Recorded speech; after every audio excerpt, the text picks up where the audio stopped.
एक हरे भरे जंगल के किनारे एक शांत और सुंदर तालाब था। उसी तालाब के पास एक सफेद बतख अपने छोटे छोटे प्यारे बच्चों के साथ रहती थी। वह उन्हें तैरना, खाना ढूंढना और खतरे से बचना सिखाती रहती थी। तालाब के पास ही जंगल में एक लालची लोमड़ी रहती थी। वह बहुत चालाक थी और हमेशा इस ताक में रहती थी कि उसे बिना मेहनत के अच्छा भोजन मिल जाए। कई दिनों से उसकी नजर उस बतख और उसके बच्चों पर थी। वह सोचती।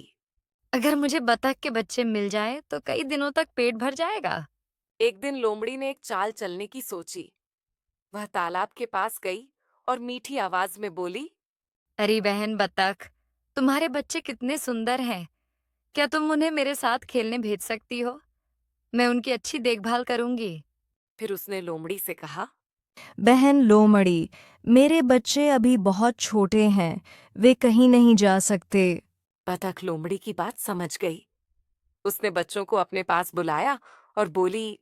बच्चों, याद रखना, अजनबियों की मीठी बातों में कभी नहीं आना। लोमड़ी मन ही मन जल गई, लेकिन उसने हार नहीं मानी। अगले दिन वह फिर आई। इस बार वह एक टोकरी में कुछ फल लेकर आई और बोली।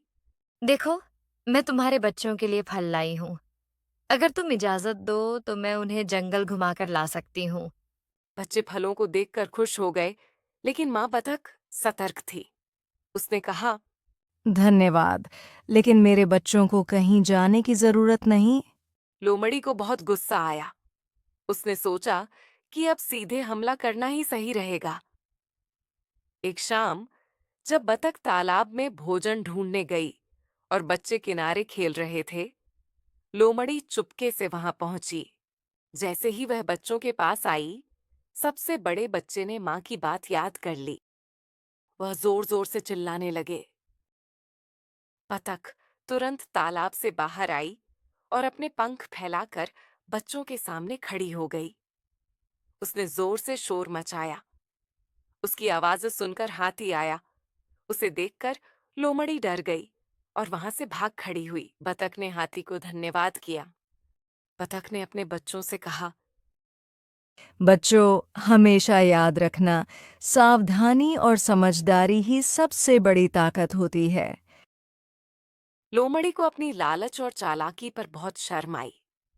उसे समझ में आ गया कि लालच का अंत हमेशा बुरा होता है। उस दिन के बाद लोमड़ी ने कभी तालाब की ओर लौटकर नहीं देखा और बतख अपने बच्चों के साथ सुरक्षित और खुशी से रहने लगी।